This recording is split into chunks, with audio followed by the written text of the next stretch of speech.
بسم اللہ الرحمن الرحیم۔ سامعین کرام، آپ سن رہے ہیں اردو داستان بن بیاہی ماں، جس کے مصنف ہیں محبوب عالم، اور یہ اس سلسلے کی قسط نمبر 2 ہے۔ مجھے امید ہے آپ کو میری یہ کاوش پسند آ رہی ہوگی۔ لالا ہرکشن جی، میں نے اس کو کہا، میں نے آپ کے ساتھ جو مہربانی کی ہے اس کو سمجھ جائیں اور اس کی تھوڑی سی قدر کریں، اس واسطے کہ آپ کو عدالتوں اور کچہریوں کے چکر سے بچا رہا ہوں۔ آپ پر ایک مہربانی اور کرتا ہوں کہ آپ کو پہلے بتا رہا ہوں کہ ان سوالات کے جواب لا دیں اور گواہ بھی تیار رکھیں۔ ایک یہ کہ آپ کی بھتیجی لاپتہ ہو گئی تو آپ نے پولیس کو رپورٹ کیوں نہیں دی یا خود نوکر کا پیچھا کیوں نہیں کیا؟ دوسرا سوال یہ ہے کہ آپ نے خود موہن کمار سے کہا تھا کہ آپ اس کی دکانیں بیچ کر کاروبار میں پیسہ لگائیں گے، یا موہن کمار نے کہا تھا کہ آپ اس کی دکانیں بیچ کر کاروبار میں پیسہ لگائیں اور نقصان کا ذمہ دار وہ ہوگا؟ تیسرا سوال یہ ہے کہ آپ نے کیا کاروبار کیا تھا اور نقصان کس طرح ہوا؟ اور چوتھا سوال یہ ہے کہ مالتی بدکار ہو گئی تھی، گواہ تیار رکھنا۔ آپ چلے جائیں اور کوشش کریں کہ موہن کمار کے ساتھ آپ کا تصفیہ تھانے اور کچہری کے احاطے سے باہر ہی ہو جائے۔ وہ چلا گیا تو میں نے 2 پرانے ہیڈ کانسٹیبلوں کو بلایا۔ مجھ کو اس تھانے میں آئے ہوئے ابھی 1 سال ہوا تھا اور ASI 1.5 سال پہلے آیا تھا۔ مجھ کو پرانے ہیڈ کانسٹیبل پرانی خبریں دے سکتے تھے۔ ہیڈ کانسٹیبلوں کے ساتھ بات ہوئی تو ان سے پہلے پرانے کانسٹیبل بول پڑے۔ انہوں نے بتایا کہ ہرکشن لال کا بیٹا جگدیپ بدماش نوجوان ہے، باپ کی طرف سے کوئی روک رکاوٹ نہیں، آوارہ شہزادہ ہے اور جوان لڑکیوں کا شکاری ہے، پیسہ خرچ کرتا ہے اور باپ اس کو روپیہ پیسہ دیتا رہتا ہے۔ یہ بھی پتا چلا کہ اس نے 2-3 پیشہ ور غنڈے اپنے ساتھ لگا رکھے ہیں۔ میں ان لوگوں کی باتیں سن رہا تھا، بہت سارا وقت گزر گیا تھا۔ پہلے موہن کمار نے اپنی رام کہانی سنانے میں 2 گھنٹے لے لیے تھے، پھر اس کا چچا آ گیا۔ میں نے ان کی باتیں بہت مختصر سنائی ہیں۔ میں نے جرح بھی بہت کی تھی۔ اس کا چچا 2.5 گھنٹے لے گیا۔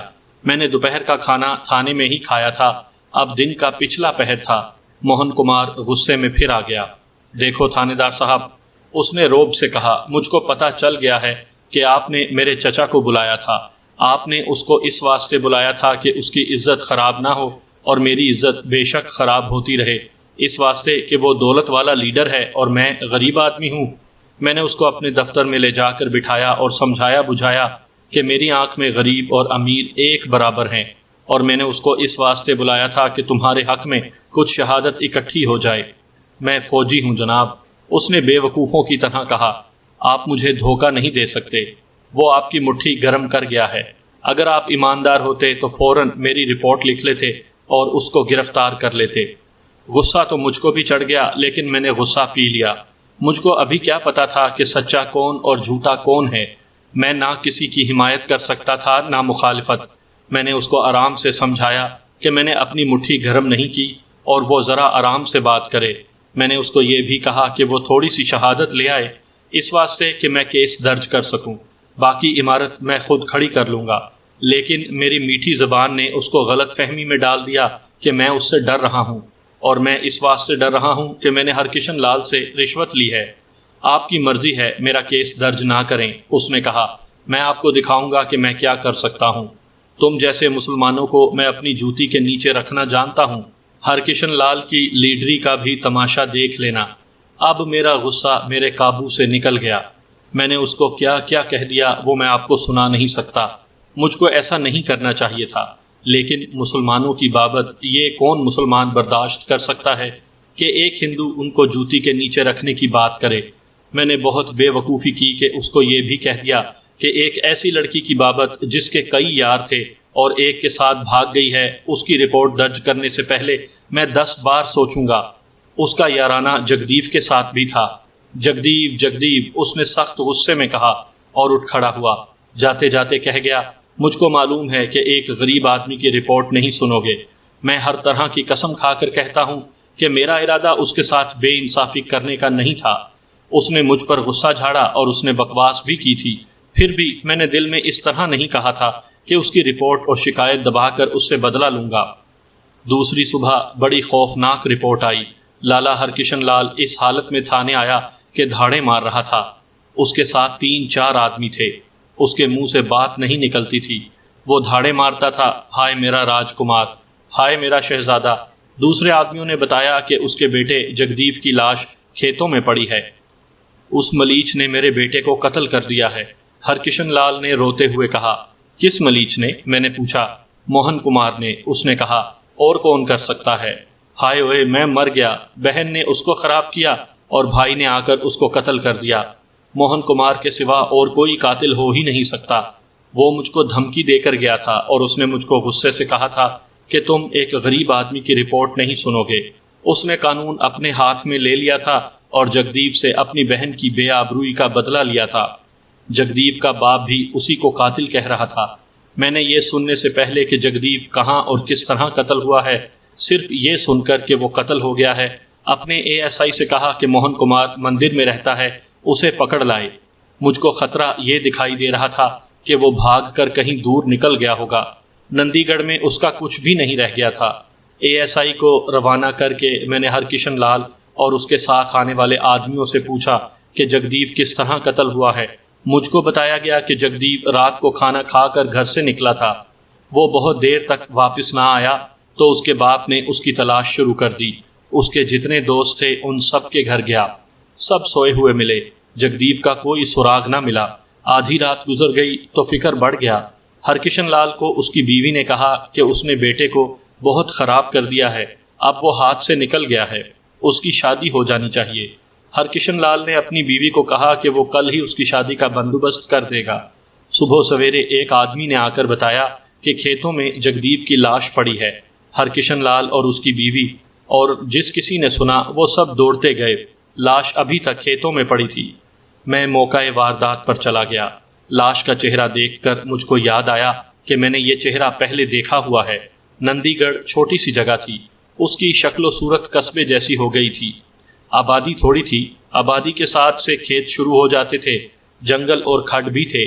جگدیو 20 سال کے لگ بھگ عمر کا خوبصورت جوان تھا۔ لاش کی آنکھیں کھلی ہوئی تھی اور منہ بھی کھلا ہوا تھا۔ لاش اکڑ گئی تھی، اس واسطے مجھ کو یہ خیال آیا کہ اس کو مرے ہوئے بہت وقت گزر گیا ہے، شام کے بعد مرا ہوگا شاید۔ لاش کے نیچے گز ایک لمبی ادوائن کی رسی پڑی ہوئی تھی۔ میں نے لاش کی گردن دیکھی، گردن پر رسی کے یا گلا گھونٹنے کے نشان صاف نظر آتے تھے۔ اس کو رسی سے پھانسی دی گئی تھی۔ تماشا دیکھنے والے لوگ اور جگدیو کے گھر والے مجھ سے پہلے لاش دیکھنے پہنچ گئے، اس واسطے وہاں قاتل کا کھرا تلاش کرنا ناممکن ہو گیا تھا۔ کھوجی میری کوئی مدد نہیں کر سکتا تھا۔ میں نے لاش کو الٹ پلٹ کر دیکھا، جسم پر اور کوئی ضرب، زخم یا مار پیٹ کا نشان نہیں تھا۔ میں نے وہاں جو کاغذات تیار کرنے تھے وہ کیے، گواہ بنائے اور لاش پوسٹ مارٹم کے لیے بھجوا دی۔ میں جب تھانے میں پہنچا تو دیکھ کر حیران ہو گیا کہ موہن کمار وہاں موجود تھا۔ اس کو ASI نے ہتھ کڑی نہیں لگائی تھی اور اس کو یہ بھی نہیں بتایا گیا تھا کہ اس کو تھانے کیوں لایا گیا ہے۔ دیکھ لیا آپ نے؟ اس نے مجھ کو دیکھتے ہی کہا۔ ایک کو تو بھگوان نے پکڑ لیا ہے، سنا ہے اس کی لاش باہر کہیں پڑی ہے۔ میں مسکرایا اور اس کو اپنے دفتر میں لے گیا، اس کو اپنے سامنے بٹھا لیا۔ تم اس کی لاش دیکھنے کے واسطے نہیں گئے؟ میں نے پوچھا۔ اس نے نفرت سے کہا، میں سویرے سویرے اس کا مرا ہوا چہرہ نہیں دیکھنا چاہتا تھا، مجھ کو تو اس کے مرنے کا کوئی افسوس ہی نہیں۔ مجھ کو بھی ایسے بدکار آدمی کے مرنے کی خوشی ہے، میں نے کہا، اور میں نے اس کے قریب ہو کر بہت آہستہ سے کہا، لیکن مجھ کو تمہارا افسوس ہو رہا ہے، تم خود ہی بتا دو کہ میں تم کو کس طرح بچاؤں۔ مجھے؟ اس نے حیران ہو کر پوچھا۔ آپ کیا کہتے ہیں؟ میری بات غور سے سنو موہن کمار۔ میں نے اس کو اس طرح کہا جس طرح ایک ہمدرد دوست بولا کرتا ہے۔ میں نے کہا، لوگ ٹھیک کہا کرتے ہیں کہ فوجی بے وقوف ہوتے ہیں، تم نے بے وقوفی کی ہے اور اس کی سزا بڑی ہی خوفناک ہے۔ میں نے کیا بے وقوفی کی ہے؟ تم اتنے چالاک ہو نہیں موہن کمار، میں نے کہا۔ تم ایک پولیس انسپکٹر کو چکمہ نہیں دے سکتے، اس واسطے کہ پولیس کو چکر دینے کے واسطے بہت زیادہ عقل کی ضرورت ہوتی ہے۔ وہ بولنے لگا تھا، میں نے اس کو نہیں بولنے دیا اور اس کو کہا، میں نے تم کو کہا تھا کہ اپنے چچا اور اس کے بیٹے کے خلاف گواہیاں لے آؤ، کمی بیشی میں خود پوری کر لوں گا، مگر تم نے چچا کے بیٹے کو قتل کر دیا۔ وہ اچھل پڑا اور اس نے میرے ہاتھ پکڑ لیے۔ اس کے منہ سے بات نہیں نکل رہی تھی، صرف ہکلا رہا تھا۔ کچھ کہنے لگتا تھا تو اس کی زبان کانپ جاتی تھی۔ مت گھبراؤ موہن کمار، میں نے اس سے کہا، مجھ کو بتا دو کہ تم نے اس کو کس طرح قتل کیا ہے۔ اگر تم نے اپنی زبان سے نہ بتایا تو میں عدالت میں ثابت کر دوں گا، پھر تم پھانسی یا عمر قید سے نہیں بچ سکو گے۔ اگر مجھ کو بتا دو گے تو میں ثابت کر دوں گا کہ تم نے فوری اشتعال پر قتل کیا ہے، اس طرح تم کو 3-4 سال سزا ملے گی، ہو سکتا ہے کہ تم بری ہی ہو جاؤ۔ اس نے مجھے برا بھلا کہنا شروع کر دیا۔ میں نے اس کے چچا سے رشوت لی ہے اور اس پر قتل کا جھوٹا الزام لگاتا ہوں۔ وہ غصے سے پاگل ہو رہا تھا۔ میں نے اس کو آرام سے سمجھانے اور ٹھنڈا کرنے کی بہت کوشش کی۔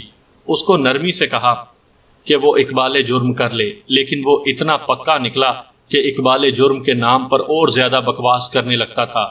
میں نے اس کو حوالات میں بند کر دیا۔ اب مجھے اس کے خلاف شہادت اکٹھی کرنی تھی۔ وہ مندر میں رہتا تھا۔ میں نے مندر کے پنڈت کو بلایا اور اس سے پوچھا کہ گزشتہ رات موہن کمار کس وقت باہر نکلا اور کس وقت واپس آیا تھا۔ پنڈت نے کہا کہ اس کو معلوم نہیں، اور 2 آدمی جو اس کے ساتھ رہتے ہیں وہ بتا سکتے ہیں۔ میں نے ان دونوں کو بلا لیا۔ انہوں نے موہن کمار کی بابت بتایا کہ وہ زیادہ وقت عبادت میں گزارتا ہے اور اکثر روتا رہتا ہے، کہتا ہے کہ بھگوان اس کے گناہوں کی سزا اس کی بہن کو دے رہا ہے۔ وہ شام کو باہر جایا کرتا ہے، ہر روز کیا کرتا ہے۔ وہ شام پڑتے ہی کمرے میں آ جاتا ہے۔ ایک آدمی نے بتایا کہ کل شام کے بعد وہ بہت پریشان تھا۔ وہ یہ کہہ کر باہر چلا گیا کہ ذرا گھوم پھر کر طبیعت ٹھیک ہو جائے گی۔ کتنی دیر بعد واپس آیا تھا؟ ہم سو گئے تھے، ان آدمیوں نے بتایا۔ صبح آنکھ کھلی تو کمرے میں سویا ہوا تھا۔ میں نے پنڈت سے اور اس کے دونوں آدمیوں سے پوچھا کہ موہن کمار ہرکشن لال اور اس کے بیٹے کی بابت باتیں کرتا ہوگا۔ انہوں نے بتایا کہ وہ اپنی بہن کی باتیں زیادہ کرتا تھا اور کہتا تھا کہ تھانے دار اس کے چچا کی حمایت کر رہا ہے۔ اپنی بہن کی بابت کہتا تھا کہ اس کا چچا جس مسلمان نوکر کی بابت کہتا ہے کہ اس کی بہن اس کے ساتھ چلی گئی ہے، اس کا گاؤں وہ کسی سے معلوم کر لے گا۔ اگر بہن مل گئی تو اس سے پتہ چلے گا کہ جگدیو اس کے ساتھ کیا سلوک کرتا تھا۔ ان لوگوں سے میں نے اور بھی بہت سی ساری باتیں پوچھیں۔ ان سے ایسے شک ہوتا تھا کہ موہن کمار نے قتل نہیں کیا، لیکن اس کے خلاف شک زیادہ پکا تھا۔ میں نے اب یہ فیصلہ کر لیا کہ موہن کمار کے ساتھ اس وقت بات کروں گا جس وقت شہادت مکمل ہو جائے گی۔ پوسٹ مارٹم نندی گڑھ سے 10-11 میل دور ہوتا تھا، اس واسطے ڈاکٹر کی رپورٹ رات کو آئی۔ موت رسی سے گلا گھونٹنے سے ہوئی تھی اور ڈاکٹر نے موت کا وقت رات 8 اور 9 بجے کے درمیان لکھا تھا۔ پنڈت اور اس کے آدمیوں نے یہی وقت بتایا تھا جب موہن کمار کمرے سے غیر حاضر تھا۔ رات کو حوالات کے سنتری نے بتایا کہ موہن کمار مجھ کو بلاتا ہے۔ میں نے اس کو حوالات سے نہ نکالا، ادھر ہی چلا گیا۔ وہ دروازے کی سلاخیں پکڑ کر اندر کھڑا تھا اور رو رہا تھا۔ آپ مسلمان ہیں، اس نے بہت دکھی آواز میں کہا۔ مسلمان کہا کرتے ہیں کہ آپ کا مذہب سچا ہے، لیکن آپ ثابت کر رہے ہیں کہ آپ کے مذہب میں کوئی سچائی نہیں۔ اتنا کہہ کر وہ رو پڑا۔ میں خاموش کھڑا رہا۔ اس نے کہا، آپ روپے پیسے کے پیچھے اپنا ایمان خراب کر رہے ہیں۔ میں آپ کو بتاتا ہوں کہ جس طرح میرے بھگوان نے مجھ کو میرے گناہوں کی سزا دی ہے، اسی طرح خدا آپ کو اسی دنیا میں سزا دے گا۔ اس نے دروازے کو جھنجھوڑتے ہوئے اور دانت پیستے ہوئے کہا، میں نے اس حرام کی اولاد کو قتل نہیں کیا۔ یہ پاپ اپنے اوپر نہ لو۔ روپیہ آنے جانے والی چیز ہے، روپیہ چند دنوں میں ختم ہو جائے گا، لیکن بے گناہ کی بد دعائیں ساری عمر ختم نہیں ہوں گی۔ صرف یہ بتا دو کہ رات تم کہاں تھے؟ میں نے کہا، جو بھی جگہ بتاؤ گے میں وہاں جا کر پوچھوں گا۔ شام کے بعد میں آبادی سے دور نکل گیا تھا۔ اس نے جواب دیا، دل بہت اداس تھا، نیند نہیں آتی تھی۔ میں دور جا کر بیٹھ گیا اور روتا رہا۔ بہن بہت یاد آ رہی تھی۔ میں وہاں سے گزرا بھی نہیں جہاں سے اس پاپی کی لاش ملی ہے۔ میں تو دن رات مندر میں ماتھا رگڑتا رہتا ہوں اور اپنے پاپوں کی معافی مانگتا رہتا ہوں۔ اس نے میرے ساتھ بہت ساری باتیں کی تھیں۔ مجرم جھوٹ ضرور بولتے ہیں، تھانے داروں کو اتنا تجربہ ہوتا ہے کہ انہیں محسوس ہو جاتا ہے کہ یہ جھوٹ بول رہا ہے۔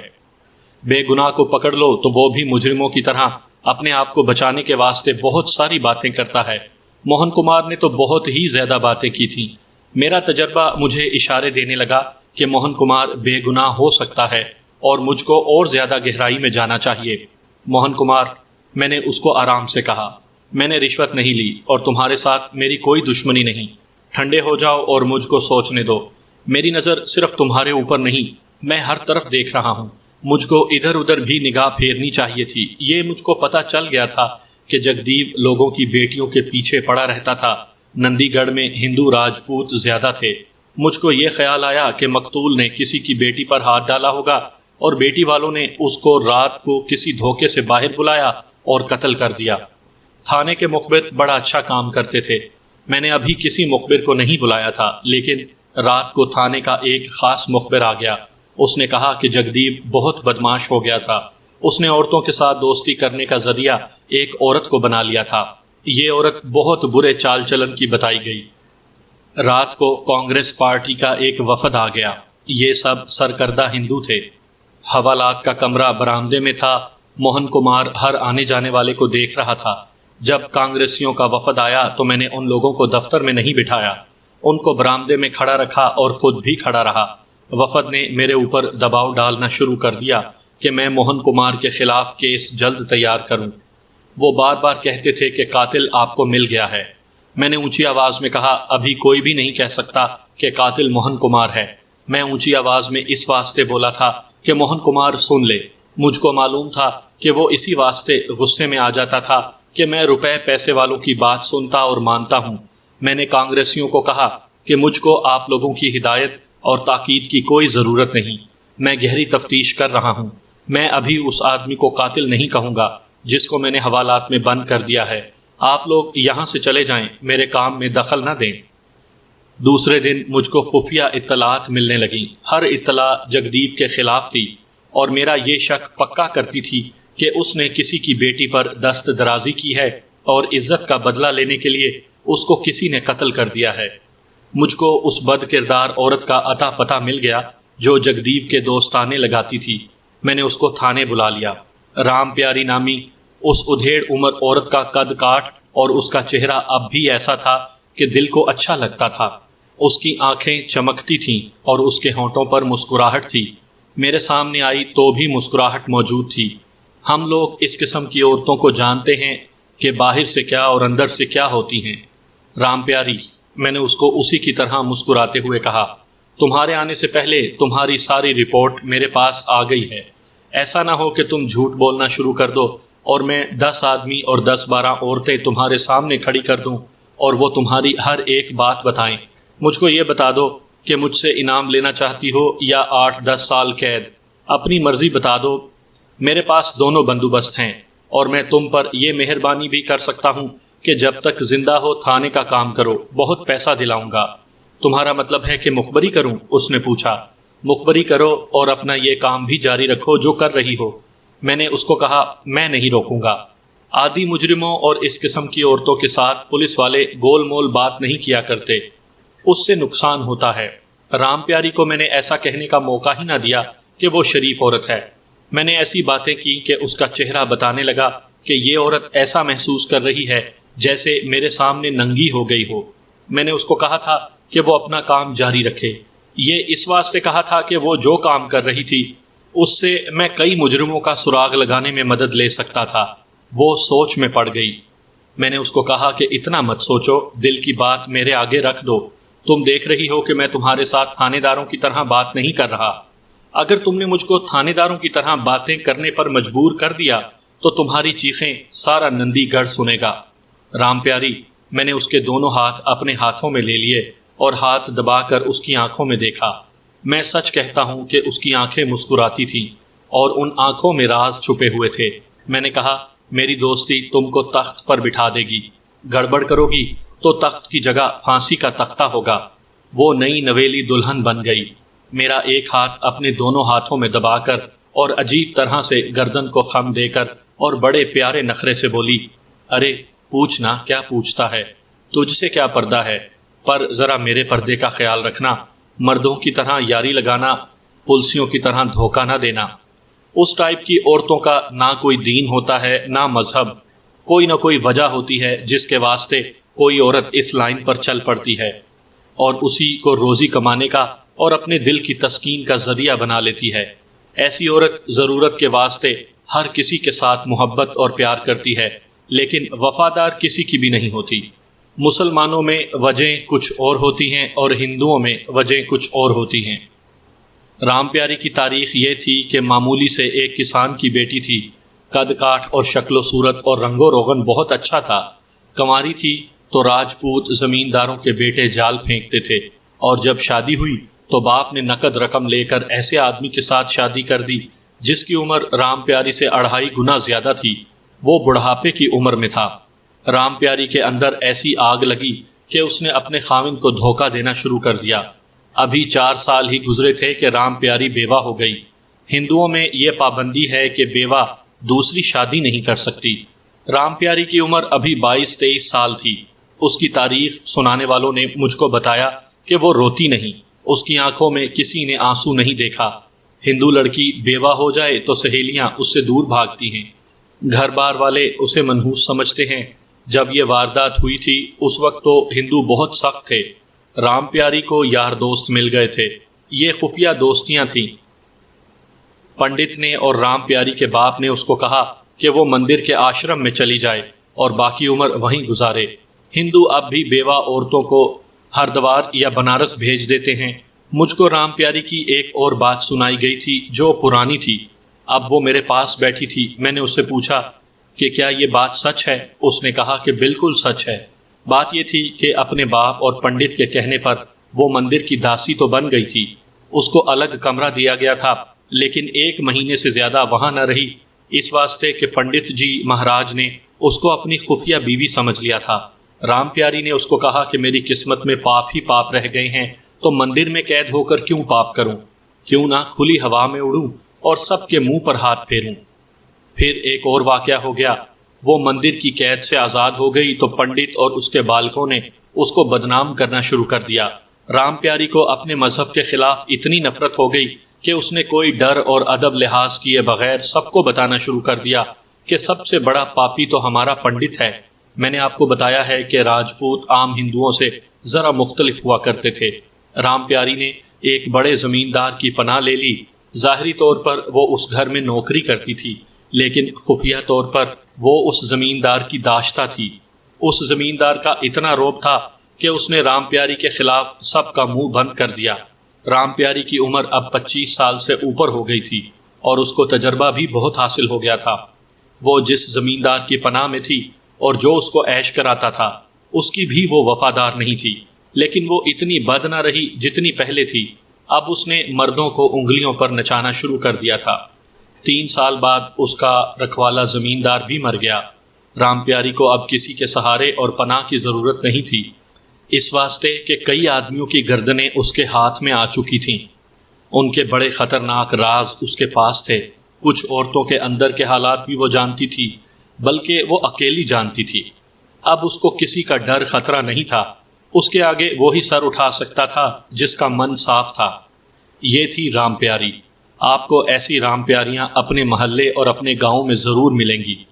ان کو ہم لوگ خود یعنی اپنی غلط کاریوں سے رام پیاری بناتے ہیں، پھر کہتے ہیں کہ یہ عورت بدماش ہے۔ اب رام پیاری میرے ہاتھ میں تھی۔ میں نے اس کو صاف کہہ دیا کہ اپنا کام جاری رکھو اور پولیس کا کام بھی کرو۔ اور اس کے پاس ایک تحفہ تھا۔ یہ اس نے مجھ کو اس طرح پیش کیا کہ کہنے لگی کہ کچھ اور ضرورت ہو تو مجھ کو ضرور بتانا، اشارہ کر دینا، حاضر کرنا میرا کام ہے۔ میں نے اس کو کہا کچھ اور تو بعد کی بات ہے، پہلے میرا یہ مسئلہ حل کرو۔ اس نے بات بالکل صاف کر دی۔ کہنے لگی کہ یہ جو لڑکا مارا گیا ہے جگدیو راج، اس کے میں نے بہت کام کیے ہیں اور اس نے ہر بار میری جھولی بھری ہے۔ رام پیاری نے اپنی ایک انگلی آگے کر کے مجھ کو سونے کی انگوٹھی دکھائی اور کہنے لگا کہ یہ مجھ کو اسی نے دی تھی۔ اس نے مجھ کو ریشمی جوڑے بھی دیے، نقد رقم بھی بہت دی۔ میں اب اس شک پر سوچ رہا تھا کہ جگدیو کو موہن کمار نے نہیں کسی اور نے قتل کیا ہے، اور اس کی وجہ یہی ہو سکتی ہے کہ اس نے کسی کی بیٹی بہو پر ہاتھ ڈالا ہوگا۔ یہ میرا خیال تھا، ایک قیاس تھا۔ ابھی تو کئی اور قیاس اور خیالات آنے تھے۔ میں نے رام پیاری سے پوچھا کہ جگدیو کا تعلق کسی ایسی لڑکی سے رہا ہے جس کے گھر والوں کو پتہ چل گیا ہو؟ تم سمجھتے ہو کہ اس لڑکی کے باپ یا بھائیوں نے جگدیو کو قتل کیا ہوگا؟ رام پیاری نے کہا میرا خیال ایسا نہیں، اس واسطے کہ ہر دوستی میرے ہاتھ سے لگتی تھی، میرا انتظام اتنا کچا نہیں تھا۔ وہ جو مالتی اس گھر میں آ کر رہی تھی اس کی بابت تم کو کیا پتا ہے؟ سب پتا ہے، رام پیاری نے کہا۔ وہ اس کے ہاتھ نہیں آئی۔ وہ خود کہتا تھا کہ رام پیاری تم اڑتے پنچھی پکڑ لیتی ہو، مجھ سے اپنے پنجرے کا پنچھی نہیں پکڑا جاتا۔ میں نے اس کو کہا کہ جس لڑکی نے تم کو ایک بار دھتکار دیا ہے وہ تمہارے ہاتھ نہیں آئے گی۔ اصل بات یہ ہے کہ مالتی ان کے نوکر کے ساتھ لگی ہوئی تھی۔ بڑا خوبصورت مسلمان تھا۔ یہ راز مجھ سے پوچھو نا، وہ کہاں کہاں ملتے تھے۔ مجھ کو معلوم ہے پھر دونوں غائب ہو گئے۔ وہ مسلمان اس کو لے گیا، چچا نے پرواہ ہی نہیں کی، کہتا تھا جاتی ہے تو جائے، بھائی اس کا اگر لڑائی میں مارا گیا تو لڑکی کی شادی کی ذمہ داری ہم پر آ پڑے گی۔